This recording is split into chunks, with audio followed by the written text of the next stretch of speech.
Greetings and salutations, and welcome to episode number 180 of Ref the District. I am, of course, the Stoner. That's me right there. Appreciate everybody who is popping in right now. I'm looking left. I'm looking right. It's just me. You got just me tonight. Trev, Nathan off doing other things, so you're going to have to deal with all my opinions with nobody to check me on it. Although you all can check me on the things that I may be going off the wall with some of the things I may be saying, but it's going to be a great show. We've got a lot of cool stuff to get to in the show tonight. Again, it's episode number 180. That means we have been going for 180 consecutive weeks. So that's pretty awesome. That all started on January 31st of 2021, and here we are in July of 2024, still going strong. Ref the District always in the house, giving you the content that you all need and that you all deserve.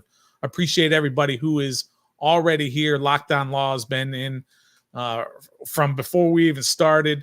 Roger's here, aka Anunnaki. I never even got that. We know it's Roger, so we say, "What's up, Roger?" Trevor's here. Doug, Brian is in the house. JG, and of course Phil.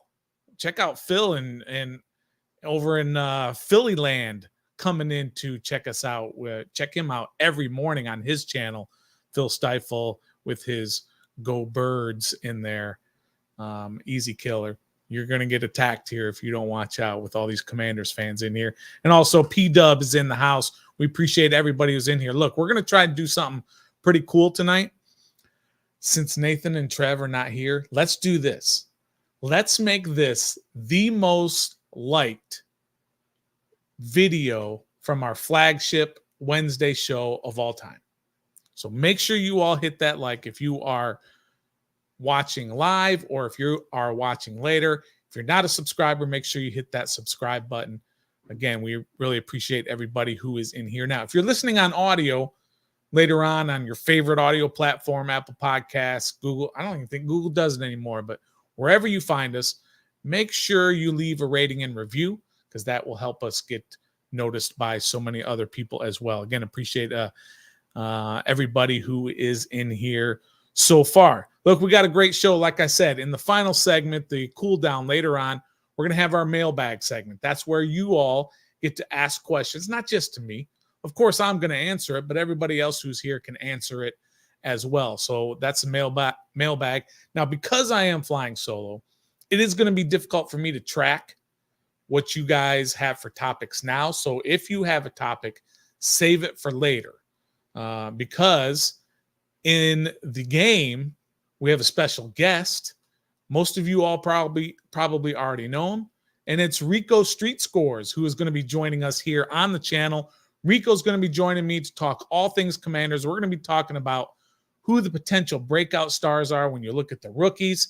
Again, Jaden Daniels, we all know, has the biggest potential to be a breakout star, but we're going to be looking at some of the rookies, some of the second-year guys, third-year guys, and what about the possibility, hear me out, what about the possibility that Jamin Davis has a breakout season finally in his fourth year with the right coaching, putting it in the right position? We'll talk all about that with Rico Street Scores here in the game later on. But here in the warm-up, we're going to talk a whole bunch of different topics. But the biggest topic is going to be whether or not you all want to see the draft here in Washington, D.C.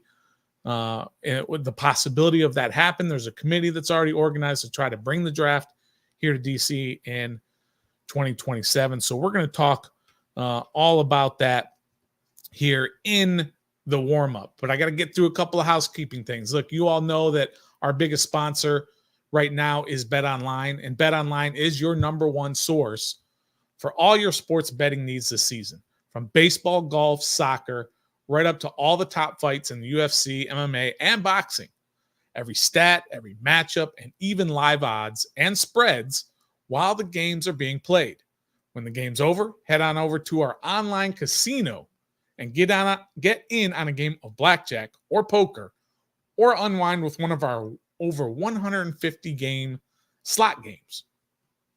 Head to the website today to get in on the action. Use the promo code BELIEVE, BLEAV, for your 50% free bet credit on your first deposit of up to $250. That means if you put in $250, they're going to give you $125 absolutely free using that code BELIEVE. So do that. Bet online. The game starts here. Again, appreciate everybody else who is also in here. PNW Trout Slayer's in here. Uptown Dre, of course, is in here, and all those that I already mentioned. Allison is here also. I think I mentioned Trevor, and of course P-Dub came in here. Patrick came in right after we got started. So let's talk a little bit about the possibility of the draft coming here to DC. Surely this can't be a bad thing, right? To bring the draft to Washington, DC. There's a committee that's organizing to try and get the draft here into Washington, D.C. So you got to ask yourself the questions. Where are you going to do it? If you are in the D.C. area, do you want the draft to be here? Do you want all the people? Do you want everything that comes with the draft? Do you think Washington deserves it? Right? I mean, they've only started kind of moving the draft around lately and making it this big fan interaction here in the last, let's say 6, 7, 8 years. I mean, it's been in Cleveland. It's been in Vegas. It was in Nashville. Nashville's really, I think, where it took off, right? Nashville, they had so many people downtown for the draft that a couple of years ago. And then this past year in Detroit. It's April, so it's bound to be cold. But it was packed almost 1 million people over the 3 days of the draft. A massive success.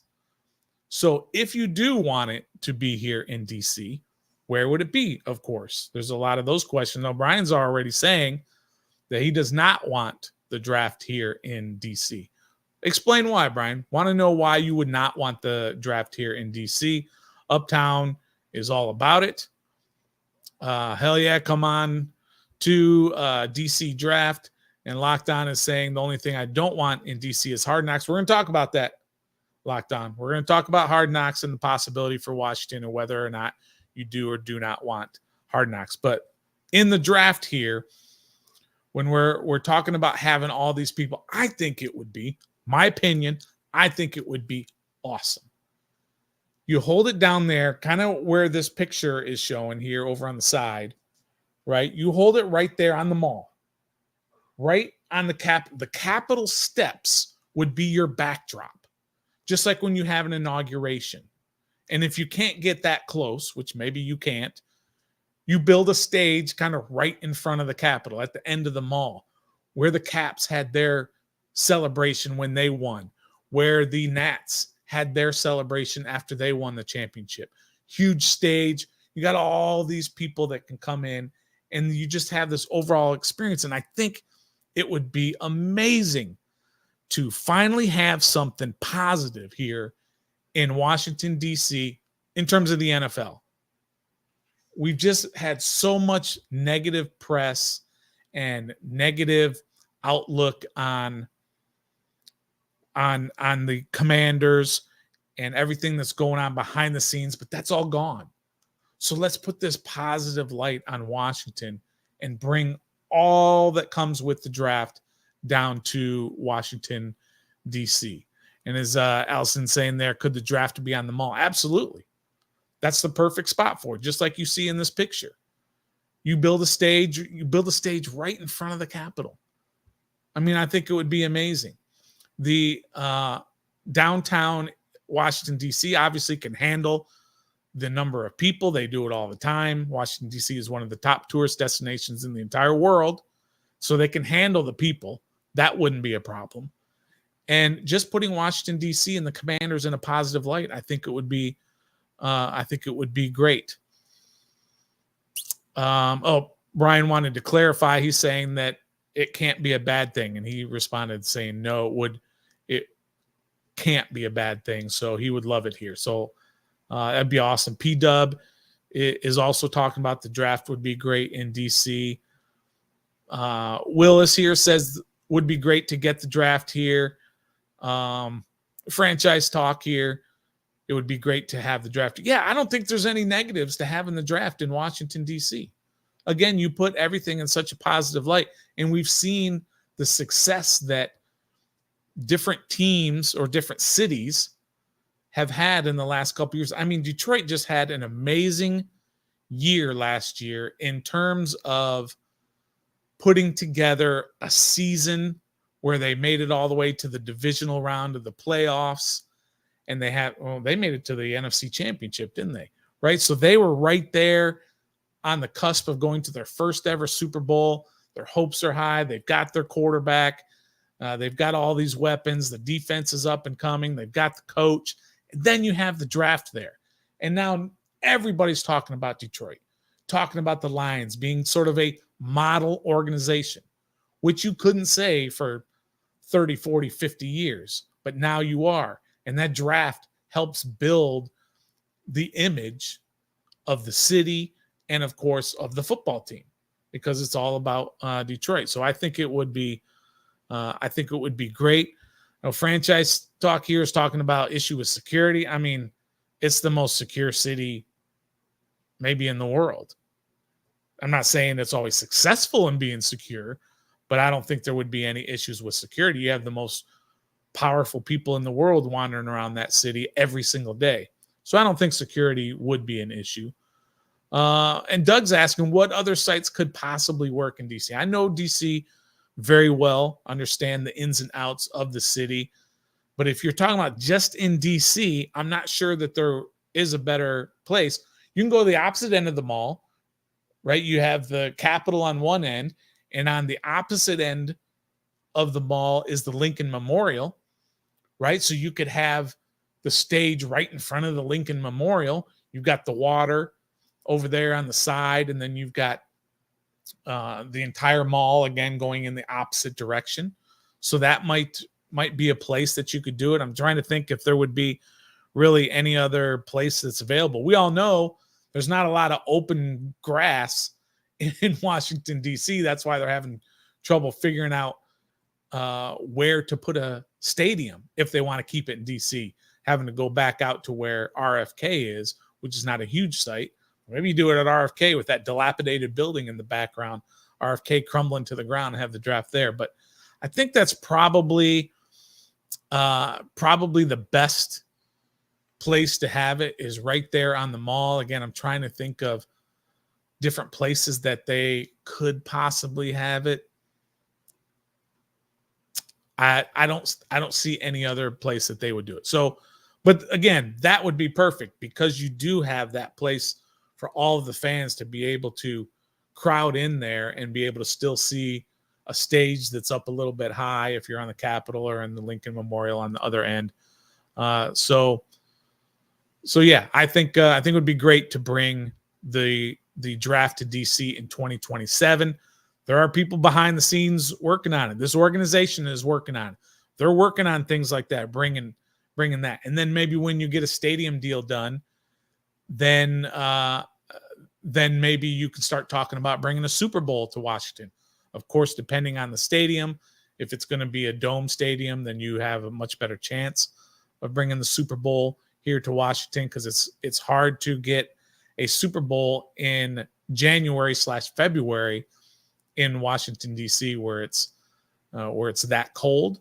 If you do have a Super Bowl in a northern city, then it's going to be in a dome stadium. So that could possibly be certain places that if certain happenings if you do get a new stadium here. Franchise talking about maybe even Audi Field, or somebody mentioned in Nats Park, right? I guess you could do it in the stadium. It's not as accessible in terms of being spread out. You know, I'm very familiar with Audi Field and Nats Park, which they're basically right across the street from each other. There's not a lot of area to spread out a draft and to have a whole lot of fans other than them sitting in the stands. And I don't think they really want people sitting in the stands anymore. They want them to be able to go and stand and in and out rather than just kind of sitting around watching the draft. But, you know, that's a good suggestion. to possibly put the NFL draft there. Again, don't forget, make sure you hit that like button. We're trying to break the record for the most likes for a flagship program. We got to get everybody to hit that like button. Again, don't forget, 8 o'clock, Rico from Street Scores will be here. If you haven't heard yet, he will be here to talk to us all about who the possible breakout stars are going to be. And then save your questions for the end, the cool down, when we're going to do mailbag, and you're going to ask a whole bunch of questions about that. Now, Willis was talking about go get the stadium deal done. That is a big thing that Washington needs to focus on. Obviously, I know they are. They're focusing on where to do it. If you remember back when the previous owner was here, we don't say his name or else we have to put $1 in the jar. But when he was here, all the politicians were running away from a stadium deal. Maryland said no. DC said no. Virginia said no. Now that the new ownership group is here, led by Josh Harris, everybody wants the stadium. So now they have to figure out what's the best deal for the organization. What's the best possible place? They're going to go wherever they get the best tax deal. I still think that it should be down there by where the casino is, where MGM Casino and National Harbor. I think it should be across the interstate there at National Harbor. You've got a lot of infrastructure already there with the casino, with all the bars and restaurants on, down the road from the casino, convention center. There's a lot of space there. You're basically right in the corner of Washington, D.C., Virginia, and Maryland. You're right on the Potomac River, right there. You could have the backdrop of the Washington Monument off in the distance. I think that'd be a great spot. However, we haven't heard anything lately on what's going on with the stadium deal. So I wouldn't get too excited about hearing anything. You might hear something maybe this summer when during training camp. You might start hearing a little bit about the stadium here coming up pretty soon. All right, so a couple other things to talk about here. We got the draft in DC. It is July 3rd, of course. July 4th is tomorrow. I was thinking about this the other day, because if you've ever been to DC for July 4th, first of all, it's always 1,000 degrees. I think we've been one time. It was pretty awesome. The fireworks display in Washington, D.C. is second to none. They spare no expense when they do that. But I was thinking when I was a kid, and we did July 4th, and we used to go up to my grandmother's cabin. Not cabin, I guess it was a lake house. And we would go into town and we would go watch the fireworks. And I remember specifically how the fireworks were. It was like this. It was like, boom, you'd hear the thud of it taking off. And everybody would go, ooh. And then it would explode and everyone would go, ah. And then you had to wait like a minute. And then, boom. That's how the fireworks were back then. And now, anytime you go to any fireworks, it's just constant. It's just going. And you're never even sure when is the grand finale until it just goes berserk. But if you had a chance to go to July 4th, Independence Day in Washington, D.C., I would highly recommend it. There's a gazillion people. It's probably going to be hot. But if you're in the area, I would definitely recommend doing that. Lockdown Law brought up Hard Knocks the other day. And then the first off-season Hard Knocks came out yesterday. It's the New York Giants. And he said, Lockdown said, he doesn't want to be on Hard Knocks. And I don't get it. Why would you not want the Washington Commanders on Hard Knocks? The sort of inside information that you get that we don't get otherwise is amazing. And we've talked about, like, if you watch Commander's Log, which the Washington Commanders put out every so often, they put out the Commander's Log, and it's inside information on what's going on with the Washington Commanders and behind the scenes stuff. And it's amazing the sort of inside info, I keep saying that same word, but the inside info that you get that you wouldn't normally get. And one of the things that we saw on this New York Giants Hard Knocks episode from last night on HBO Max was the conversation about Saquon Barkley and a little bit of Daniel Jones and the offensive line. And it was between the owner and it was between Joe Schoen, I think that's how you say his name, Joe Schoen, who is the general manager, and talking about whether or not they're going to re-sign Saquon Barkley for $20 million a year. And basically the GM was like, we can't afford a $40 million quarterback handing it off to a $20 million running back and zero resources on that offensive line. And so they ended up not signing him. But it was just sort of cool to see that conversation taking place, that the GM was saying, we need to invest in our offensive line, not $20 million in a running back. We can go into the secondary running back market and look at who they have available or who is available that we can sign. And he's not Saquon Barkley, and not a lot of people are, but we just can't invest that kind of money when you got $40 million wrapped into a quarterback. And that's sort of why you don't, first of all, you don't spend the number 2 or 3 overall pick on a running back, but that's why it's so important for Washington and all the other teams is to hit on that rookie quarterback so you can have those 2 or 3 years where he's on a rookie deal and you're not giving him $40 million a year like they had to do with Daniel Jones. And so Washington needs to do that here if Jaden Daniels is the guy, and we all think he's going to be the guy. They got to hit on that quarterback, and then they've got to hit on everything else. They've got to invest into that offensive line. They need to invest in weapons, and they do have, Washington does have some good weapons, but you need more weapons. And you have to take advantage before Jaden Daniels is going to start making $50 million a year when he's the guy, when he is that, when he's Jalen Hurts, right? You're going to start seeing teams like the Eagles start to go down a little bit, even though they did sign Saquon Barkley. But they start losing guys, a lot of their defensive line losing guys because they had to pay Jalen Hurts. And the going rate for quarterbacks is $30, $40, $50 million a year. So it was just kind of cool to see the insight there in Hard Knocks. And I would love for the Commanders at some point to be on Hard Knocks to get that inside information that we all love watching so much. So I want to bring up that Hard Knocks. Another thing to check out with Washington is, I don't know if you all saw it, the photo from, let's see, let me get to that photo. I got it right here. It's the photo from Marcus Mariota's Instagram, where they got a bunch of guys out there to Oregon to train, right? And so you see a bunch of guys in here, and look, I'm bad with faces.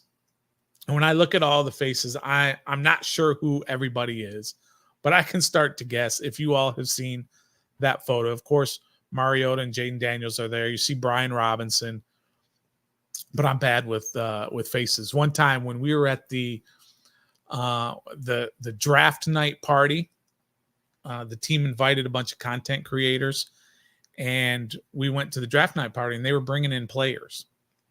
Jonathan Allen, London Fletcher, Fred Smoot, Logan Thomas, old players, new players. And they said, okay, Kendall Fuller's coming in. Cool. Love to talk to Kendall Fuller. So I'm the guy going over and wrangling the players to come over and talk to Ref the District live on our draft night party. If you haven't seen it, check it out. We had some great conversations. But I go over, and, you know, Kendall Fuller's got him and a couple of his posse, his folks, his crew, whatever it is. And I wasn't sure which one was Kendall Fuller. So I went up to one of the guys and I said, hey, Mr. Fuller, I'd love for you to come on over for a few minutes and talk to Ref the District. And he was like, I'm not Kendall Fuller. That's Kendall. I'm so-and-so, like on his management team or whatever. And I was so embarrassed that I got the wrong guy. So in this picture, I'm not sure who everybody is because I'm not good at remembering faces. There are some guys who are just obviously there all the time, and so you know who they are. So I see B-Rob and Mariota, Jaden Daniels, and Austin Eckler, who is tiny, of course. He should not have been standing in front of the tight ends over there. He should have been in front of the other running backs. But He's tiny, but he's jacked. So I recognize Austin Eckler. I recognize Cole Turner, I believe. Maybe that's Ben Sinnott. I'm just guessing. I'm not sure who all. I think Diami might be in there. So if you guys have seen that photo, it's a good thing that, again, guys get together in the off season and they work. They work together. Teammates work together, and you can make of it what you will. But if you look at it last year, I mean, Sam Howell did the same thing, right? You had Sam Howell, and you had Jacoby Brissett, and you had B-Rob, and you had Diami, you had McLaurin and Dotson. I think Dotson's in here too. I think I recognize Jahan Dotson. But they did that last year as well, and look how that turned out for Sam Howell and the entire team. So it doesn't necessarily lead to wins, but what it does do is it leads to a better relationship among teammates, and that really plays a big part on the success overall. Not necessarily the success wins and losses, but it could lead to success eventually on the football field when these guys do this. And I expect to see it again. One thing that stood out to me, I've always known is Mariota being a big dude, right? And he's standing right next to Jaden Daniels, and they look the same, right? We were so concerned about Jaden Daniels and his sleight of frame, if you will. I'm not seeing it right now. He doesn't look that way right now. So I wouldn't be too concerned about his size and his weight at the moment. That could be just an angle of the photo or whatever, but I really liked it. Someone else brought up the situation with Brandon Ayuk that's still unresolved in San Francisco. And I believe he said that if he doesn't get the deal done in San Francisco, he wants to go to either Pittsburgh or Washington. And we've talked about it. We talked about it 2 weeks ago ad nauseum. We just talked about it. And there's obviously some pluses and some minuses to having Brandon Ayuk here in Washington. The talent is undeniable, but is the talent going to be worth the compensation that you would have to give up in terms of draft picks, in terms of maybe trading players, in terms of salary cap? He's on the last year of his deal. If you only have him for 1 year and he doesn't work out, that's kind of okay, but you've lost those draft picks that you gave up for him. Or if he turns out to be a hit, you got to pay the guy $30 million a year next year. Now they have the cap room, but do they want to use it on a number 2 wide receiver? So that's still unresolved in Washington or in San Francisco with Brandon Ayuk. So it's going to be out there for Washington people to be checking out on whether or not they want to bring in Brandon Ayuk. So a lot of stuff going on. I will say there's not as much stuff going on as there were in the last few years in the offseason. We usually had a lot of off the field stuff to talk about, but we don't have to talk about that stuff anymore because the old guy's gone. I'm not putting $1 in the jar because I'm not going to say his name. But listen, we got a great rest of your show. Later on, again, in the cool down, we're going to have our mailbag segment where you all can steer the show. You all can bring up the topics that you want to talk about in the mailbag, and I'll answer those and also let everybody else answer them, and we'll have a good interacting segment coming up here in the game. Again, we're going to have Rico Street Scores. He's going to be joining us here after the break, so make sure you stay with us because Rico is a great content creator. I'm sure, again, if you know Washington Commanders content and you know Ref the District, then you will definitely know Rico and all the great stuff that he does. So when we get back from this quick, short break, we're going to have Rico Street Scores here on Ref the District. Stay tuned.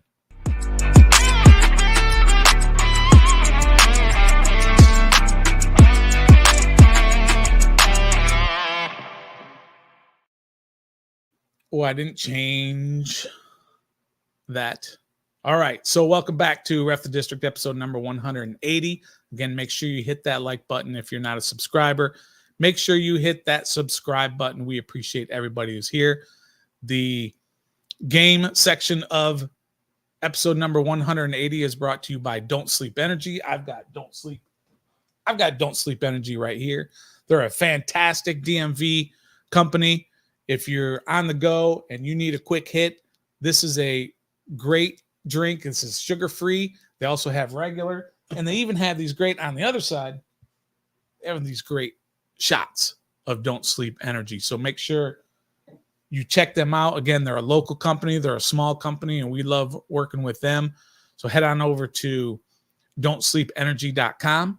Use the code DISTRICT, as in ref the district. Use the code DISTRICT to get 10% off anything that you order online with Don't Sleep Energy. We love those folks. Make sure you support a local DMV company. So without further ado, let's talk about Breakout Stars. And we're going to bring in our guest, Street Scores Rico. Come on in. Here we go. Let me get the graphics all set. What's up, Rico? How you doing, brother? Yes, sir. What's good? I'm good. I'm happy Good. to Hey, talk some football. yeah, we appreciate you popping in here with us here on Ref the District. Again, I'm Stoner. Trev and Nathan are off tonight, so it's just you and I to have a back and forth, and we're going to talk about breakout stars, but before potential breakout stars, I should say. But Okay. before we get into all that, Rico, I think pretty much everybody who is in here watching right now live with us, they know who you are because they have already said love Rico and love his content. But tell us a little bit about your Appreciate it. content, your channel, and what you got going on. Yes, sir. So, I mean, I'm really a GM at heart. So when it comes to like free agency draft, that's like the part that I'm always most passionate about. I'll do Yeah. the film sessions, the all 22. I mean, of course, I love the games, but I mean, this offseason was a dream case scenario for me. Hey, how you doing, Brian? Um, Dream case scenario for me. It couldn't have been any better. Now, sadly, hopefully we don't have to go through something like that again. Hmm. With all of the front office and coaching changes. If everything's going well, we don't have to. But for me, this offseason couldn't have been any better. So that's really what my content is based around. Team build, any hires. I mean, I know a lot of people think I'm weird, but I did like a whole 40-minute breakdown on Eugene Shin getting hired. So I just love all of that stuff. Did you have to do a 40-minute breakdown on him leaving the organization as well? Oh, people pulled up ready to say what happened to your boy as soon as we moved from him. But I'm not gonna lie, I love Brandon Sosna. If I had to choose between the two, it would be Brandon. I was just hoping we could find a way, to move Eugene Shin to another role for the Commanders. Apparently, he's supposed to do something still for David Blitzer and Josh Harris on like the hockey and basketball side. But Mm. wish we could have somehow found a way to keep him around because I just really think he's a smart guy just based on his resume and things like, and then like the conferences, I watch his conferences and things like that. So, but I'm happy with the result that we have right now. I'm excited. Okay, so putting the Jaden Daniels pick aside, right? What was your favorite hire slash signing Ooh. slash draft pick? Now Maybe I you can. have to include Adam Peters. You have to include a draft pick. You have to include Eckler or whatever. But you can only pick one. What was your biggest, your favorite move? Favorite move? Oh, favorite move. I may have to go Adam Peters, even though I think Brandon Sosna is like a big trailblazing move that we're gonna look back years from now and be like, how do we get him? But I'm gonna have to start with Adam Peters because we probably don't even get Brandon Sosna without Adam Peters. We Hmm. maybe don't draft Jaden Daniels without Adam Peters. I mean, a lot of the people that we brought in, Lance Newmark, even Dan Quinn as a head coach, Yeah. and I mean, just even being able to bring in Anthony Lynn as a run game coordinator to take him from the 49ers. He's not even getting a promotion. He's going from coaching Christian McCaffrey and having the best run game in the NFL to come here to do the same exact thing. I think a lot of that is just Adam Peters' reputation and his name holding weight, and everybody wants to be a part of what we're doing. The free agency class that we had, we signed the most free agents, but we didn't even spend the most free agency money. So you can argue we were the most efficient, and a lot of that. I mean, the facilities are basically, I mean, Josh Harris is trying to change it, but the facilities are basically the same. A lot of that is more so the Adam Peters effect more than anything else. Anthony Lynn, you brought up, was a very underrated signing. You know, this is a former head coach, a former offensive coordinator, and now he's the running backs coach here in Washington. because, like you said, because he wanted to. He left a great situation to come to an unknown situation because he wanted to. So I think that's a big move that we're kind of underselling here in Washington. I mean, can we blame anybody because we've done so many great moves? Hmm. It's just kind of like it's hard to really focus on every little move that we made and keep up with everything and really like be amazed because everything, especially like the Anthony Lynn sign and hiring, was kind of like back to back with other news. If we were to just hire Anthony Lynn today, I feel like it would have gotten a lot more attention. But it was a very hectic free off season, but in a great way though. Yeah. Oh, absolutely. And we didn't break the bank like you said with these $100 million free agents. That are just looking to get paid. So yeah, I think it was an excellent offseason, but I think there's some work to do here in Washington. I got one more question before we get to the breakout stars. This seems to be pretty common here in Washington, but like you're a Commanders fan, but I don't think you're a Wizards fan. I don't think you're a Nats fan. You know what I mean? You're a Georgia guy. All you can do is hype up University of Georgia, and here we go. We got to get some Georgia swag out, right? But how does that happen? Because like Nathan, one of the co-hosts, Nathan is a Commanders fan, but he's an OKC Thunder basketball fan, and Trev, one of the other hosts, he's a Commanders fan, but he's a Lakers and Bulls fan, right? How does that happen around here that you can be a fan of one team in the area and not of the other? Because I'm a Wiz, I'm a Caps, I'm all DC all the time. How does Rico go from being just a Commanders fan in this area and not fan of the other teams? It mine is probably a more complicated, different story from a lot of people, but I was born in Maryland. But also my mom and like a lot of my family, even though people from DMV, I guess people are like half Commanders, half Cowboys. So I have some Cowboys in my family, but like Mm, especially my mom's generation are straight burgundy and gold. So I feel like no matter where I was born, I probably would have just followed my mom to what she was a fan of anyway, even if I was born in Atlanta. But I was born in Maryland. I was in PG County, Mitchellville, Bowie, all of that type of stuff for a little mm, bit. Then I moved to Atlanta, and I mean, so I guess because of my family, even though I didn't know what was going on, I was just like, I'm a burgundy and gold fan. My mom has me in pictures at 2 years old with a jersey that's too big for me, and then the little face paint and things like that. And so then by the time I got to Atlanta, and then once I got of age to actually know what's going on, like what's a first down, what's an unnecessary roughness, I was already here. So I yeah. had Georgia to look at. And then I'm pretty much Georgia and Atlanta for really pretty much every other sport, even though I'm not as passionate outside of football as much, but typically like basketball, I just attach myself to like the best Atlanta player in the league. So right now it's Anthony Edwards. Mm. Football is the only one where it's like these are my two teams. No matter if we go winless, I'm Georgia and I'm Commanders. But everything else is kind of like, I'll tune in here and there. Washington have any Bulldogs on the team right now? Are there? I wish. No, I there's mean, none, huh? Jake Fromm's gone. Oh, that's right. From. Yeah, I think Eli Wolf was there for a second, and I think before then it was Thomas Davis. Maybe before then it was Bakari Rambo. But I mean, Oh we yeah. do have Marcus Rosemi Jack Saint, but he's hurt. He had the hamstring situation that we're trying to get him back from. But that's really it. Because Yeah. Commanders, as a Georgia Bulldog fan that's wanted the Commanders to draft Georgia Bulldogs for years, I've noticed how many Oklahoma guys we get. I've Mm. noticed how many Alabama guys we have, Mm. especially on the defensive line, or even Cam Sims. So I'm waiting. Hopefully next draft will be the time. All right, so let's talk a little bit about who the potential breakout stars are for Washington. And again, we're joined here by Rico from Street Scores. If you haven't checked him out, make sure you sub up to his channel on YouTube and hit all his socials as well. But let's talk about potential breakout stars. And I got a picture of Jaden Daniels in here just because, Jaden Daniels sells tickets, right? So, but let's take him out of the equation, right? Because everyone is going to say he's the biggest potential. Offensively, there are some guys who have the potential to be breakout stars. First, you have, I believe it was Pro Football Network said Brian Robinson is the potential breakout star for Washington.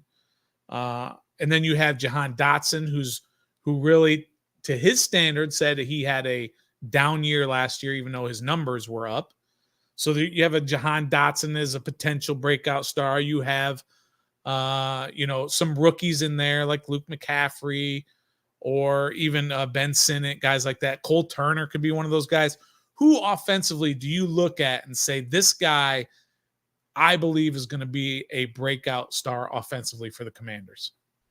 Well, just like an honorable mention, even though Terry McLaurin is very well known, I mean, people are rating him outside of the top 15 receivers right now. I think Jaden Daniels being here, a quality offense, I think he's going to, actually put up the numbers to where people start to respect them more. So I think he'll become like a breakout for outside of our fan base. I think more people will finally know his name, Wow. Okay. want to take him sooner in fantasy drafts and things like that. He'll have a higher rating in Madden and things like that. But my true breakout star for the Commanders, it has to be easily for me, Samuel Cosmi.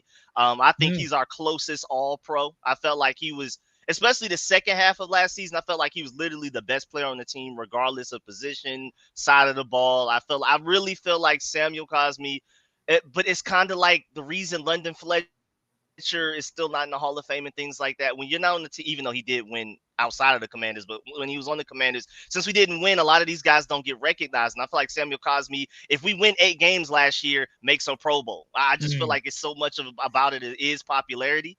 And I think Samuel Cosmi has been playing at a really high level. I think this year is really the chance, once even if we don't win a lot of games, if we just have more national media attention just because we have a star quarterback, that's what really runs the league. I think he'll get enough attention to where people at least recognize him to a Pro Bowl level. All right. I like that. I like going to the offensive line, the big uglies up front there. They're going to be a breakout. Let's go to kind of skill position. Okay. Let's talk about tight end, running back, wide receiver, and who do you like could possibly, just go to that next level. And I know you talked about Terry going to that next level, or at least getting nationally known. But who makes a big step? Is it a rookie or is it a Jahan Dotson? Does Diami make this team and start making an impact on this team? Who do you like in the skill positions? If I had to pick a rookie, I think Ben Sinnott is just so versatile. And I may not be immediately week 1, it may not be by week 5, but I think at some point in this season, people are going to truly start to notice that this guy is everywhere. Is he in the back? I mean, if you look at his college tape, he's in shotgun, he's back there as the running back sometimes. He's inline tight end. He's a big slot. You can use him in so many different ways. Of course, I see a comment, somebody saying Armani Rogers would be my pick. That's who I hope is the breakout star. But if I had to pick safely, I think Ben Sinnott will be the guy. I think Cliff Kingsbury, I feel like he's going to get so creative with them. I mean, you see on his tape, even being the lead blocker, he took out an edge rusher one time and then took out, I think it was a linebacker or the DB. The quarterback went untouched on a quarterback run because of Ben Sinnott. I think he's just going to be such an important piece to this offense. I can't wait to see him go out there. With some of the guys that this organization has brought in, and when we talk about the tight end room, right? You lose Logan Thomas, but you bring in a Zach Ertz, and then you draft a Ben Sinnott. So you've got a couple of guys who are also leftovers.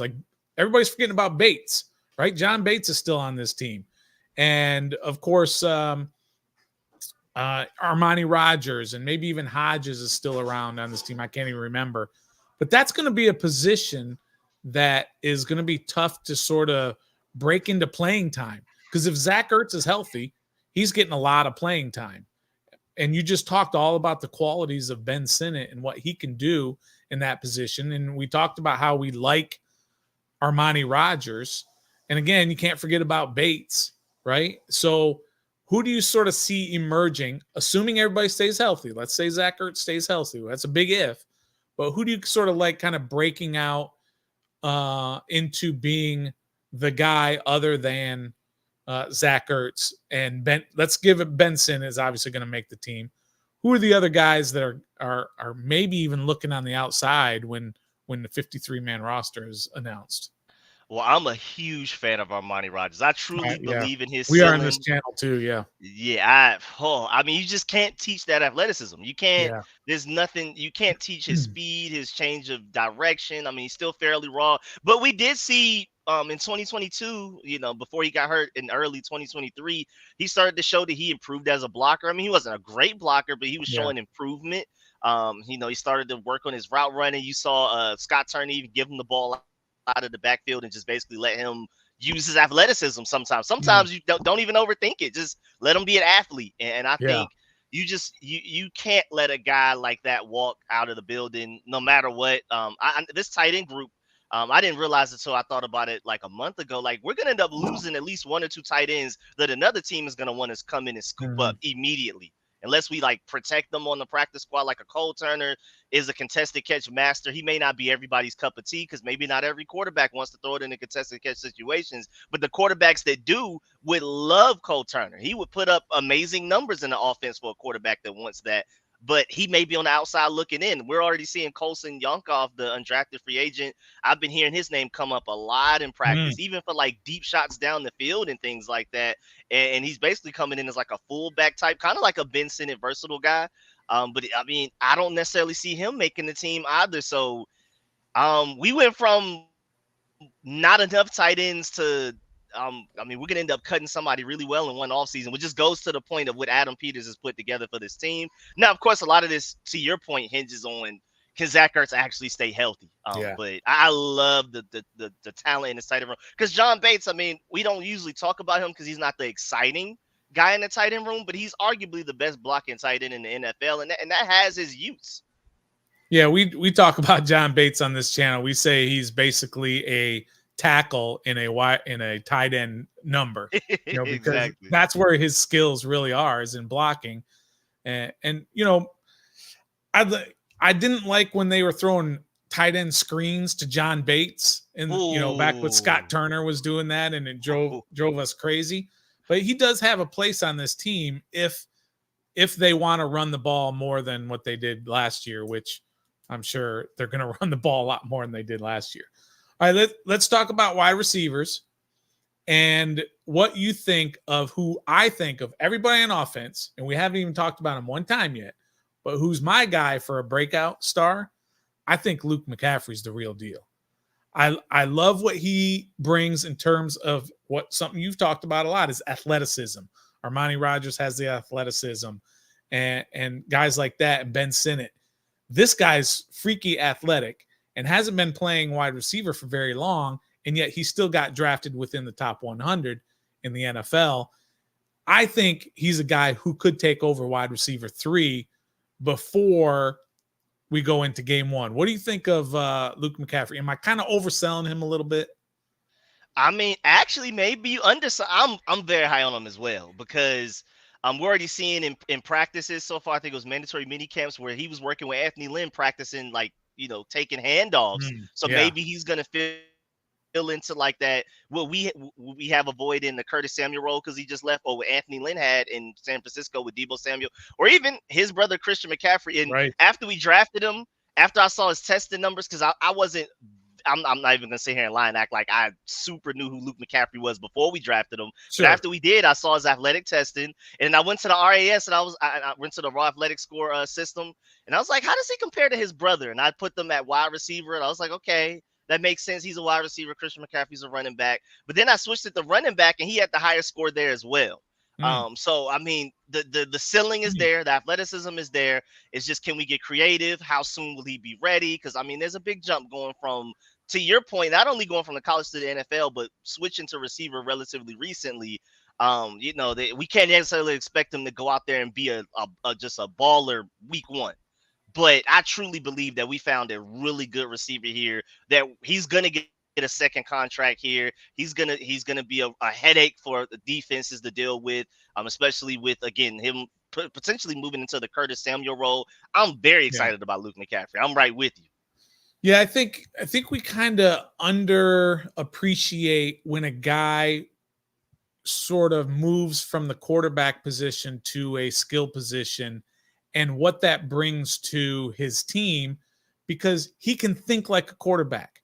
And that's why we see quarterbacks are able to become a different player at a different position. The Logan Thomases of the world, guys who were quarterbacks in college, but they're able to, athleticism obviously is the biggest reason, but they think like a quarterback. And so they understand route concepts and they understand how to get open in certain zones and all that. And I think that's what McCaffrey will bring to the Commanders, is just his knowledge of being a quarterback and what he can do to help out Jaden Daniels as well when he's in the game. Completely agree.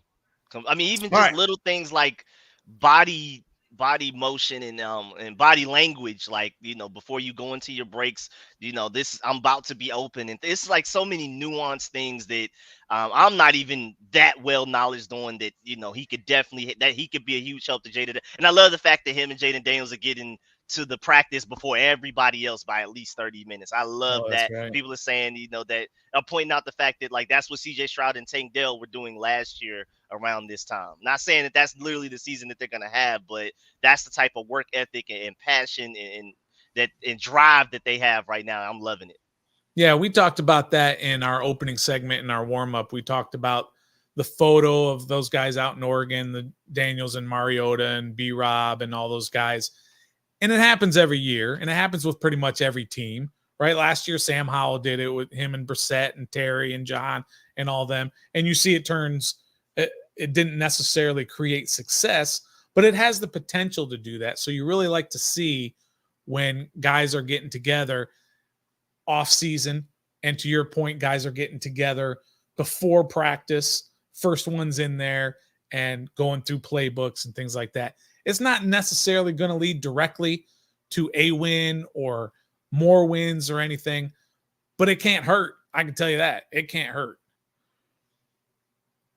All right, let's go to the other side of the ball. Let's go to the defense, where, look, last year this defense was horrific. Unbelievable that it was so bad, and some of the defensive statistics, measurables, when you looked at it, and you were like, how can it be? Denver gave up 70 points in a game, and they were not even the worst defense in the league. Washington was. So who do you think could be a potential? I'll give you two, but let's start with one. Who do you think is your number one breakout star? And star is kind of a loose term. I'm not meaning that they're going to be all pro or anything like that, but a guy who's just going to take that leap and say, okay, we're solid at that position for the next 3 or 4 years with that guy. Who's your first guy in defense? I gotta go to Jeremy Chin. Just another freak athlete, and I feel like the system, because he was just kind of like in no man's land with Carolina once they switched to their different defensive coordinator. From when he was the rookie, he was the defensive rookie of the year backup to Chase Young. And then they switched defensive coordinators, and that defensive coordinator just, I mean, I don't want to call him lazy, but he just didn't like utilizing a big nickel, a Buffalo nickel, or what I prefer to call it, a star position, like the hybrid safety linebacker type of guy. He just didn't like that. He was just more traditional. I like linebackers, I like defensive linemen, I like corners, I like safeties. That's it. No in-betweeners. So Jeremy Chin was just kind of just out there running around with no real sense of direction. And I feel like he's going to come here with Dan Quinn's track record, with the Cam Chancellors, with the J-Ron Curses and things like that. If anybody knows how to utilize and get the most out of a big safety type of guy, it's going to be this defensive system. I think Jeremy Chin, elite athlete too. I mean, far better athlete than J-Ron Curse ever could have been in Dallas. I think the ceiling is just so high. I think that would easily be my breakout star. He's one of my favorite, arguably my favorite free agency signing, just because I think he's going to be so great at what they ask him to do. He's going to make plays. He's going to cause turnovers. I think he's going to give offensive coordinators headaches trying to figure out how do we game plan around them. I can't wait, because you can play him in strong safety, star, hybrid safety, linebacker, around the line of scrimmage, sideline to sideline. I'm really excited about him. It almost seems like that's what this defense is going to be all about, and that is kind of positionless. Like, you're going to have guys like Jeremy Chin and probably, Frankie Louvu, even Jamin Davis may be a guy who's playing all over the place. not necessarily being in sort of a specific position.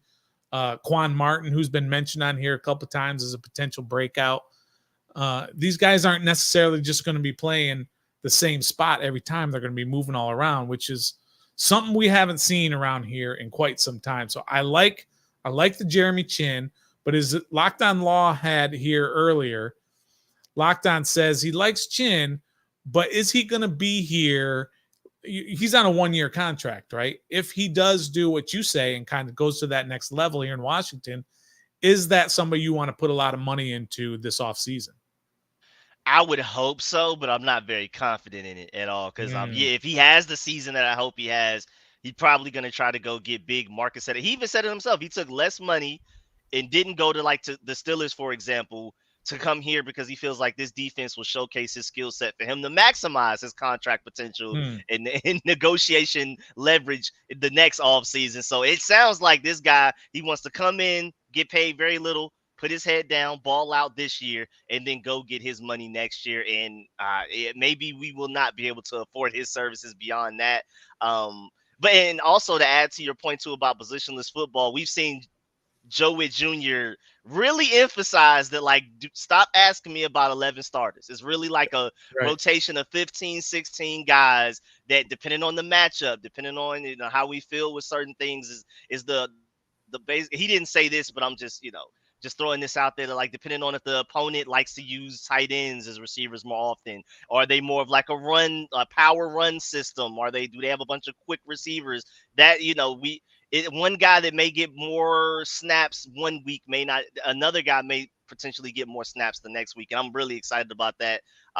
Even just like showcasing how much talent we have. I feel like we have a lot of depth, but also for offensive coordinators, they don't exactly know what they're walking into when they're preparing for us. So what you're saying, if I may paraphrase, what you're saying is we finally got coaches who are going to be able to coach a game plan. Literally.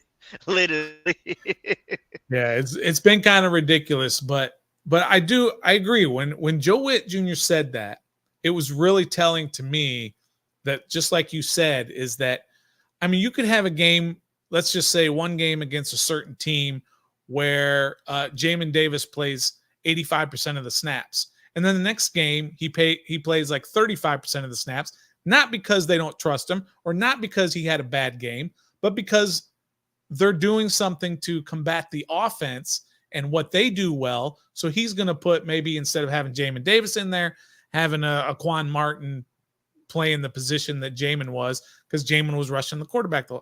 I like what he's saying in that we're not going to dictate sort of what the media wants, which is who are your 11 starters, who are your 11 backups.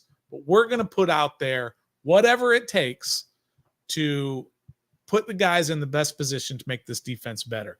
Joe Witt Jr., breakout star, that's kind of cheating, but I think he's going to be a name that's going to, in the next couple of years, that's going to be talked about for some head coaching jobs because of what he does here in Washington.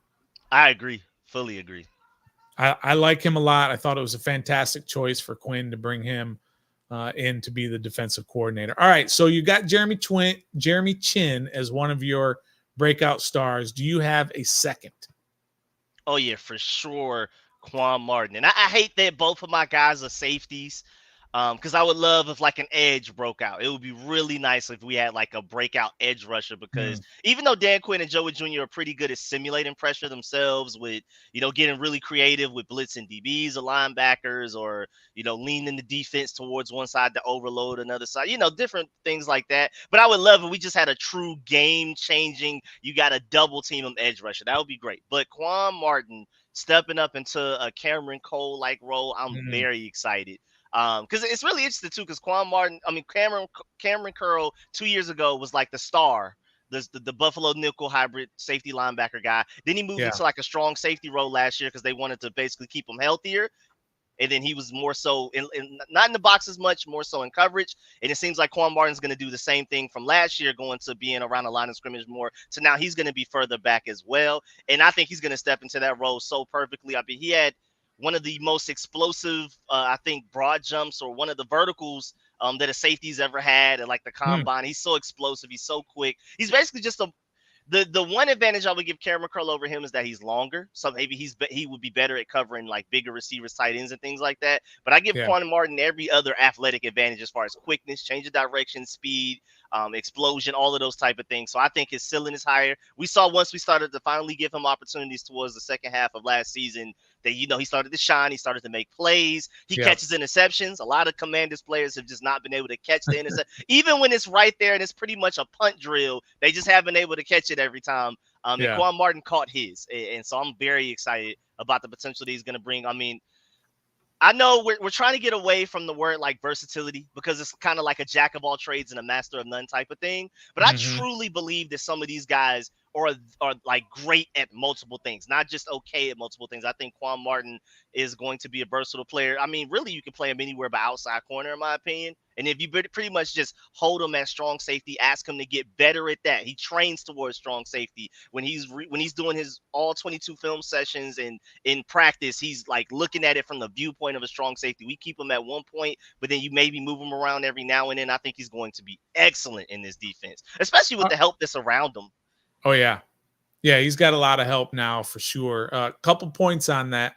One is, what was the term that Ron Rivera used that everybody hated in terms of like positional flex? Yeah, positional flex. It's a terrible term, Rico, but you know what? It's true.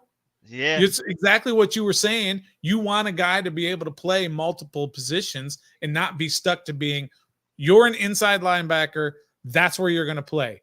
Well, maybe that guy can do multiple things. So position flex, we got sick of the term because it was Ron Rivera and it wasn't working.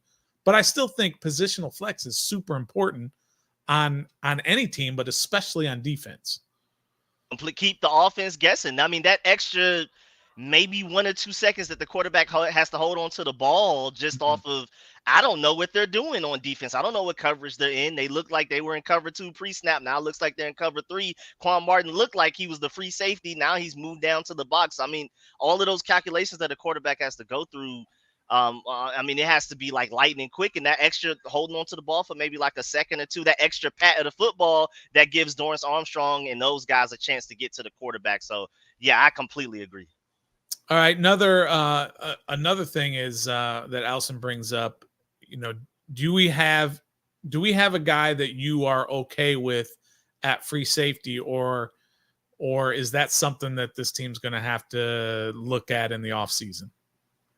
It's really complicated because when I pictured this defense after we finished the draft, after free agency was done and everything like that, I was picturing maybe Derek Forrest at free safety, and then maybe Quan Martin at strong safety, Jeremy Chin as your Buffalo nickel. But I saw in practice sometimes with the starting group, you had Jeremy Chin at like strong safety, I believe, and then Quan Martin at free safety. That way, I mean, you got to play Mike Sanders still. He's so talented. He's so instinctual, even though he hasn't been playing the position very long. I mean, he has to play 70% of snaps. So then where do you play the extra guy? Yeah, it's an embarrassment of riches almost. I mean, that's getting a little ahead of ourselves, but you do have guys. I mean, we haven't even talked about Sandstrel, right? And he's a guy that's going to play. He's going to play a lot. And we saw in that Commander's log in the draft room how much Quinn loved him, and even Adam Peters loves him, and Joe Witt Jr. just really loved him. So too bad it was a Michigan guy, though. I wish I'm not a Michigan guy, so but I'm okay with him being on the squad. And another thing that you brought up that I thought was a really important take is that Quan Martin in the preseason looked like he didn't even belong on a college football team. He looked so lost out there. Yeah. In training camp and in preseason games. It was like, oh my God, they whiffed on a second rounder again. Yeah, he was a second rounder, wasn't he? Or was he a third rounder? I can't remember. But second round. He was a second rounder, right? So, oh man, but by the end of the season, he was out there. He was making plays. He looked like he belonged, which is really what you want from a rookie. Is at worst, look like you belong out there and you know what you're doing, and eventually you'll start to develop and start making plays. And he was making plays by the end of the year. So I like the Quan Martin breakout potential. Last question on the defense, Rico. Is right now, you have to make this decision right now. Is Emmanuel Forbes a bust? Was that a bad pick? And just we got to move on. Under this coaching staff, no. Just simply because Deron Bland was drafted in the 5th round. There were reports that Dan Quinn and those guys maybe wanted to even draft Emmanuel Forbes in the 1st round, and they pretty much settled on Deron Bland in the 5th round because they didn't get Emmanuel Forbes in the 1st round. He even had a top 30 visit with them and things like that. And I feel like their defensive scheme maximizes Emmanuel Forbes' potential as being like an interception hunter rather than like a cover corner. He's not just going to lock up a receiver per se for like 3 to 5 seconds.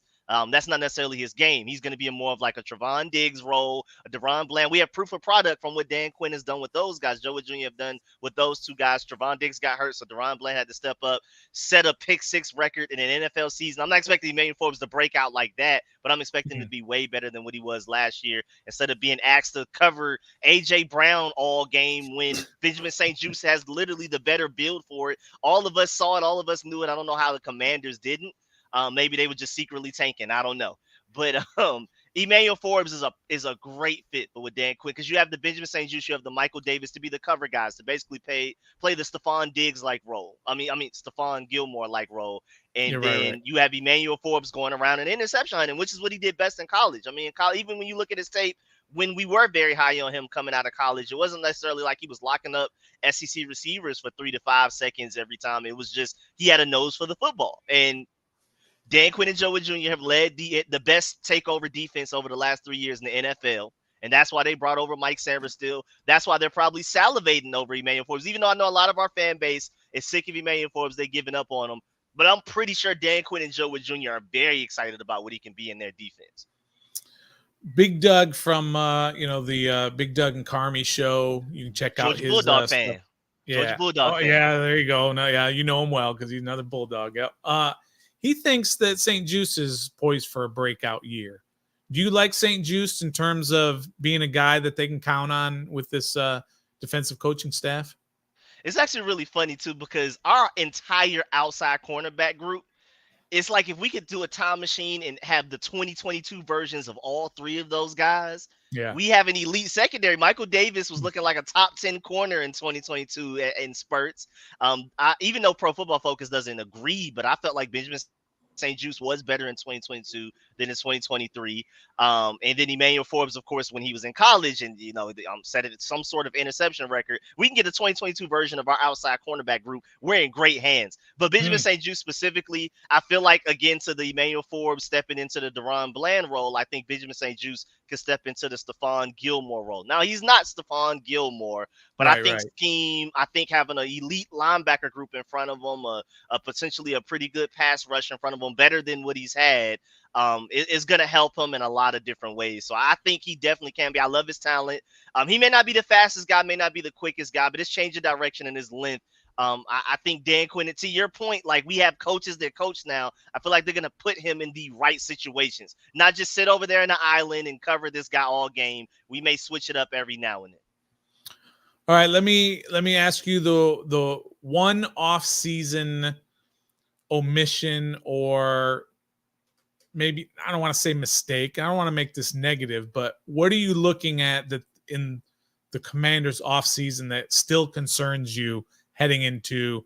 Training camp is 2 weeks away when the rookies report, somewhere around there, and July 3 weeks away from veterans. So what are you concerned about most with this team, with the roster?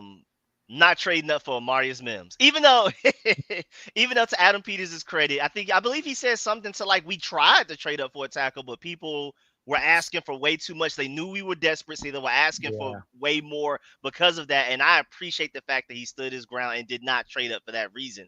So it's not like a full blown, I regret this, but we do have a situation at left tackle to where, like, I guess Cornelius Lucas is a pretty decent pass blocker, kind of. Trent Scott's a really mobile run blocker. Like whenever we want to really do our run packages, especially with Jaden Daniels using his legs, and then all the packages of Austin Eckler and Brian Robinson, he would be better as like a run blocker that can get to the second level of pull. Brandon Coleman has the potential to be better than both of those guys at what they're best at, but is he ready by week 1? And you just drafted a quarterback second overall. You would love for his blind side to be a little bit we us have a little bit more confidence in that guy. I love the potential of Brandon Coleman. I think he has starting left Sure. tackle written all over him. It just may not be as soon as we would like. So that's my biggest concern there. Again, would have loved if we traded up for a tackle, but I'm very happy that Adam Peters realized that people were trying to get more out of him than necessarily was worth. They were probably looking at the value chart and were like, yeah, we can add a few hundred more points into this just because we know they need a left tackle. They took quarterback second overall. Let's ask for more than we normally would. And I love the fact that Adam Peters did not budge on that. Yeah, I think probably in that moment, you're probably right that he didn't want to get fleeced on any sort of move up option. But he may not be singing a different tune in week whatever it is when Kayvon Thibodeau comes off and makes Cornelius Lucas look like a child, and then pummels your number 2 overall pick, and you're sitting there screaming because Daniels is, oh, my shoulder, something like that, and then he's going to say, maybe I should have made those trades and moved up and got a stud left tackle in the draft. But we're kind of picking at the team right now with everything that we saw. We really liked almost everything that they did, but I'm with you. That left tackle position, I'm very, very concerned about going into the season. And to your point, I mean, the edge rushers got better in this division. I mean, now we have to deal with Brian Burns. And I don't know what it is about Kayvon Thibodeau where he really doesn't do anything against any other team until he plays us. Yeah. Where his breakout like Daniel Jones, the same thing. Yeah, literally. It's the Giants. It's literally just the Giants. I don't know what we did to them. I don't know if they put all of their offseason effort into when we play the Commanders, we got to beat them. I don't know what it is, but Kayvon Thibodeau only scares us. Other teams aren't afraid of him, but us as Commanders fans, we have enough PTSD from the Kayvon Thibodeau experience to know that we need to figure out this left tackle situation. Yeah. Oh, yeah, absolutely. All right, Rico, before we get you out of here, let me ask you what your kind of overall realistic expectations are for this team. Not your way high expectations or your way low, but what are your realistic expectations going into, where you expect them to be in January, late January, when the season's over? I mean, I'm not necessarily expecting a Houston Texans season like CJ Stroud. They draft the second overall pick, go to the playoffs, even win a playoff game, win a division and things like that. First of all, I feel like our division is tougher. I feel like the Texans definitely got, with Anthony Richardson getting hurt, a lot of different factors, but I don't want to go on that whole rant. But I feel like our defense being mightily improved. I mean, when you're the worst, you can only go up. So I feel like that's not much of an expert prediction there, but I expect our defense to go from bottom 5 to maybe even top 15, top 10. I feel like the veteran leadership. I feel like the veteran coaching, the elite coaching that we have.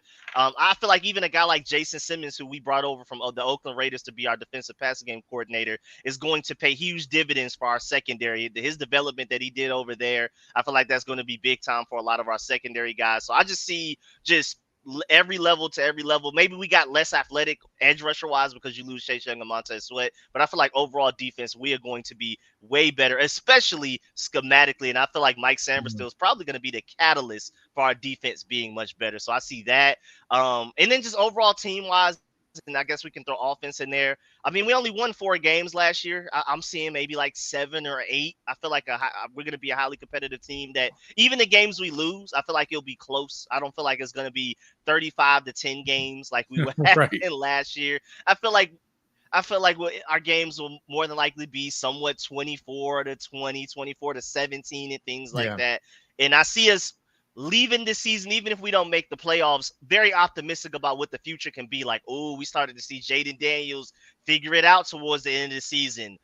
Samuel Cosmi makes a Pro Bowl. We're like, okay, now, and that's a bridge we got to cross when we get there, but we're going to have to end up paying him. I hope we pay him as soon as possible before he has that breakout year. So we have to pay him more money long term.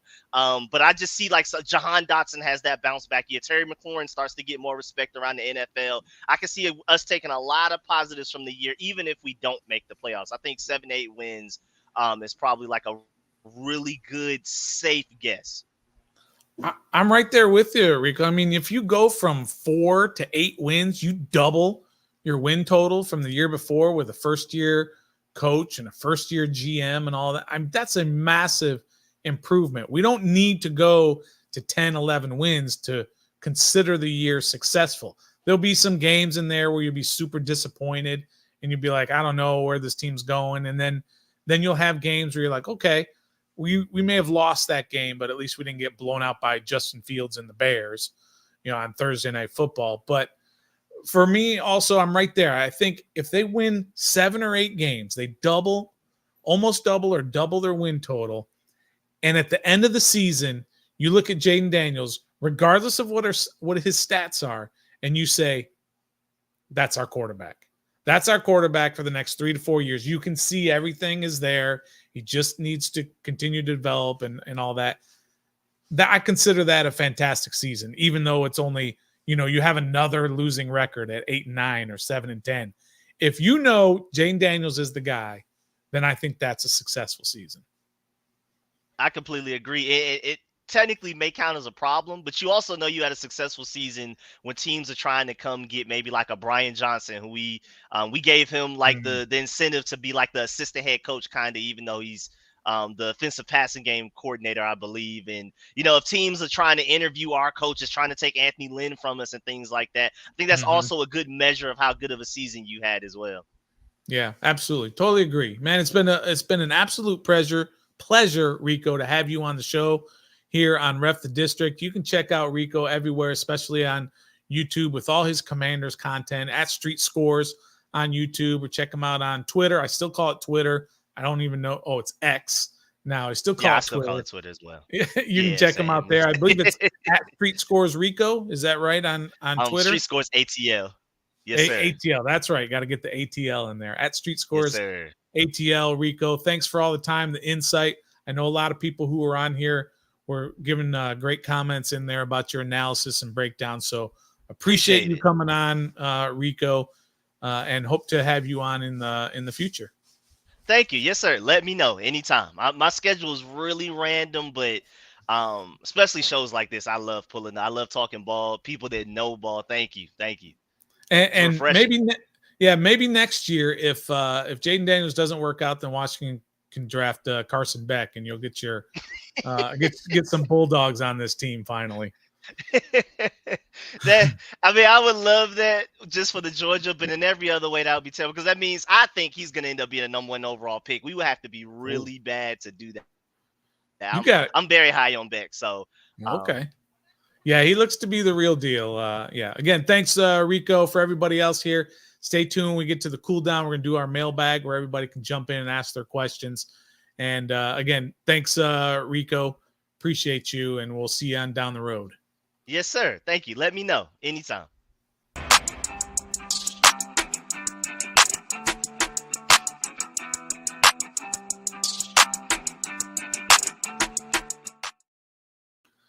All right, welcome back to Ref the District. I got to get my there we go. Got the graphics right. Huge shout out to Rico at Street Scores on YouTube for coming on the show here and giving us so that you don't have to listen to me yapping the whole time and not get any sort of different analysis. Again, Trev and Nathan are off this week, so you got just the stoner, but we're going to do some mailbag here as some folks are jumping in here and still saying Rico is a man. He is awesome. He's got great content. Make sure you check him out. Again, we're trying to set a record for the most likes on a Wednesday night live flagship program. So make sure you hit that like.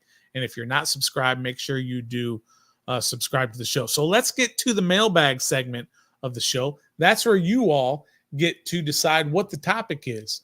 And it doesn't necessarily have to be Commanders, but I know everybody does really mostly want to talk about the Commanders. But if you got anything else in terms of other sports here in the DC area, then we'll do this for about 10 minutes before we get everybody out of here and on to watch. There's nothing on. Maybe the Nats, maybe the end of the Nats game. There's no Copa. Is there Copa America? I don't think there's any Copa America tonight. We get you off. Maybe somebody's doing some fireworks early tonight, so we'll get you off to that. So let's go over here and check out some of the questions. Allison has one right here. That's not a question. It's actually a statement. But Washington should be starting Jamin and Luvu at edge. Well, I think, Allison, that they are going to have a lot of Luvu and a lot of Jamin Davis on the edge. As Rico mentioned, this defense, this is going to be a positionless defense for the most part. I mean, you might even see Jonathan Allen playing at end here and there. You might see Benjamin St. Juste playing middle linebacker for a certain play, depending on what's going on the other side. Things like that. So you are going to see Luvu on the edge. You are going to see Jamin Davis coming off the edge. But these guys can also play the linebacker position very well. But Bobby Wagner is going to hold down the middle of that defense, and Luvu and Davis are going to be guys who are going to help support that, whether it's all three of them at the same time. I mean, if you've got Quan Martin, Luvu, Jamin Davis, Bobby Wagner, Sanistril might be popping in the middle there, so you're going to have a whole lot of linebacker help on this team, which for whatever reason, the coaching regime from the previous 4 years de-emphasized the linebacker position. None of us have been able to figure it out. Ron Rivera was a linebacker. Jack Del Rio was a linebacker. And yet they tried to fill those positions with guys like Cody Barton and Thomas Davis and Mayo, David Mayo, just guys who were either over the hill or they just weren't very good. And for some reason, the previous regime just that's what they thought would be best for this team. No longer. Linebacker, I believe Mike Clay from ESPN, I believe. He's an NFL writer, has Washington as the number one linebacker core in the entire NFL. That's a whole lot different. Let me get a cough in real quick. When Rico's not here to take up some of the talking, then I got to do it all, and there's a whole lot of talking going on. Real Deal Willie Will says, who's starting the season, Mariota or Jaden? The first question might be, who do you want to start the season, Mariota or Jaden? Or who will start the season? Let's not overthink this, okay? Marcus Mariota is exactly what he should be. He's a backup quarterback. And that's what he's going to be on this team. He's not coming in here to hold down the fort for a few weeks while Jaden continues to learn. It's not the way this team is going to operate. They drafted Jaden Daniels because they know he's ready day one. He went into OTAs, rookie minicamp, all of that, and the mandatory minicamp, and he showed he's the number one guy. Mariota looks good in uniform. He can throw the ball. He understands an offense. He's not. Have you seen him play the last couple of years? Have you seen him play in Atlanta and at the end of his Tennessee reign? It's going to be Jaden Daniels week number 1. All right, so I don't know if anybody, Brian is jumping in here to say Jaden should start the season. So far, we have nothing to suggest he shouldn't or that Mariota should. So, yeah, absolutely. All right, so Lockdown's doing his stuff over here. Talk about the new Wizard Statement Edition jersey is nice. Too bad they stink. Yes, they stink now. They will stink later. They will stink for the next couple of years. Lockdown didn't like the Caps 50 logo. This is the 50th season for the Washington Capitals this year. So it's going to be kind of cool to see some of the stuff that we're doing for that. If Ovi goes on a tear, he might break the record this year, the goal scoring record, but probably not until the following season. The Nats are awful. I wouldn't say they're awful. They're not great. Their bullpen is what's been letting them down. Their starting pitching has been fantastic. They can't hit, though, because they just don't have enough guys. But they did bring up the number one prospect. Well, I guess he was, depending on where you look, he was either the number 1 or number 3 prospect in all of baseball, James Wood, who came over in the Juan Soto trade. Think about the Juan Soto trade. They got 5 prospects, and so far 3 of them are already in the majors, C.J. Abrams, Mackenzie Gore, and James Wood. And they've also got a couple other guys they got in that trade. Susana, who's just tearing it up in the minors as a pitcher, and Robert Hassel, who I believe is only maybe in AA right now, but he's still, they really like him. So Nats are awful. Yes. They're not awful. They're not great, but they are doing better than expected this year. I can tell you that much. All right. So JG says, other than JD5, what player do you think has the most riding on a successful season? Well, I think there's a few guys in there that you can talk about who have a lot riding. And those are guys like Jamin Davis, who's in the last year of his contract, or some of those guys who signed 1-year contracts, guys like Jeremy Chin. Some of the younger guys, maybe, who signed those 1-year deals, a guy like Jeremy Chin, Cleveland Farrell on the defensive line, right? He was a top 5 draft pick for the Raiders, and he's got a lot to prove if he wants to stay in this league a little while longer. So those are the kind of the guys who are at the end of their contracts that they have a lot riding on a successful season. Allison asks, would Quan be good at free safety? Defoe seems more strong safety to me. We might be getting caught up a little bit, as Rico said, too much on who plays what position. These guys are going to play all over. Quan's going to play free safety. Defoe's going to play free safety and strong safety. They're going to be moved around a little bit. Jeremy Chin is going to be that guy who's going to anchor the back end of that defense, probably at free safety. He's going to be the number 1 guy back there. Uptown's asking, are you viewing the NBA Summer League with the Wiz kids, Koulibaly, Sarr, Bub, and Kaishan George? They start July 12th. That's a little over a week away. I will keep an eye on it. I'm not high on the Wizards draft picks. I'm sorry, I'm not. I'm not high on Koulibaly. I will say this about Koulibaly. Here's a guy who cannot create his own shot. He's got all kinds of athleticism, but he can't even create his own shot yet. And the number one thing that a guy has to have in the association is he's got to be able to create his own shot. Some of that other stuff comes later to develop and refine your creativity. But if you can't even create your own shot, just watch him. When he gets the ball, he's always looking to pass. He's not looking to break his guy down. So I'm a little concerned about Koulibaly. Is he a piece? Yes. But is he a star as the number 7 overall pick? I don't see it. I'm not a Sarr guy either. But that's only because I wanted them to draft Reed Sheppard. I think Reed Sheppard's going to be a star. I'm just saying. What do I know? But it'll be interesting to watch them. Bub Carrington is a guy who they drafted with the 14th pick that they got for Denny Advia in that game day trade. And then Kaishan George out of Miami, who is very unathletic but can shoot. So we'll see what they do.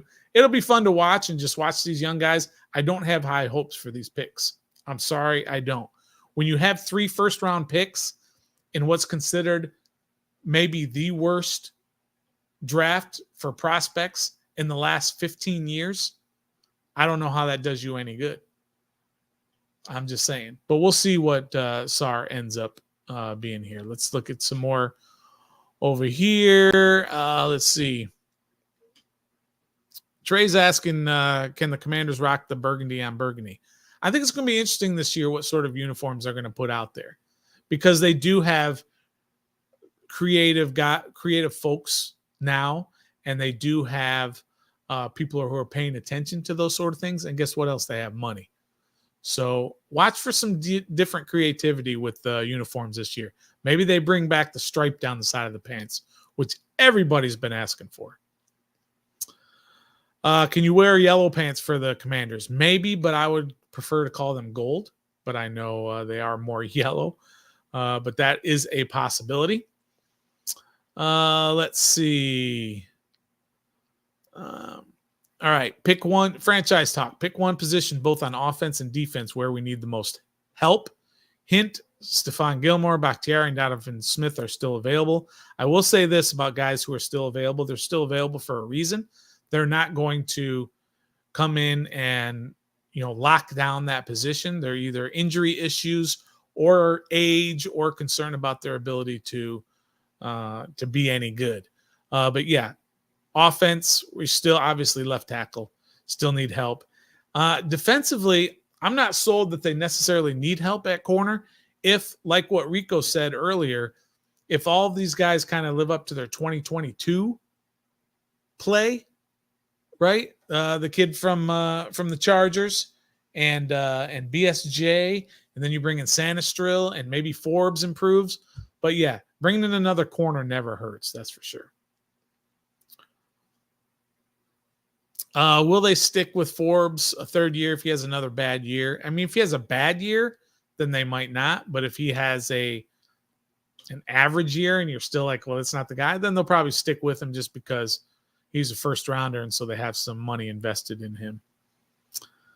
Yeah, real deal, Willie Will. We talked about this for sure. Luke is a big deal for this team.